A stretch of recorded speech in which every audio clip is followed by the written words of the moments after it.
Keď pred nejakým časom česká firma Alcadrin rozhodla, že budeme jednou z 3 slovenských stredných škôl, ktoré poskytnú vybavenie odbornej učebne pre inštalatérske technológie, bolo jasné, že to bude niečo výnimočné. Dnes je deň, kedy si predstavíme túto úplne novú učebňu.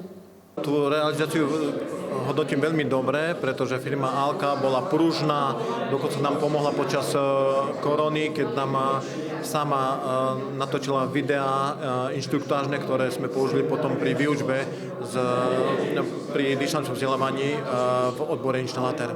Rozhodli sme sa preto, lebo už v Čechách táto spolupráca medzi školami spolupracuje a funguje to a chceli sme to aj dať vlastne na slovenský trh a vlastne podporiť aj slovenské školy a jedna z nich vlastne aj je tá vaša, tak vlastne preto sme sa rozhodli vás podporiť. Poskytli sme, ako tu vidíte, predinštalačný modul, vlastne je to vlastne modul na zavesné vecko, poskytli sme žľab, poskytli sme v puste, poskytli sme nový systém Alka systém, ktorý vlastne je to taká novinka, ktorá vlastne nahradzuje murované priečky. Je to vlastne skladačka, ktorá sa skladá z nejakých prvkov, ktoré sa poskladajú a sa vytvorí z toho priečka, už sa potom len jedine sa dá tam sadrokartón a môžete na to zavesiť všelijaké hociaké veci.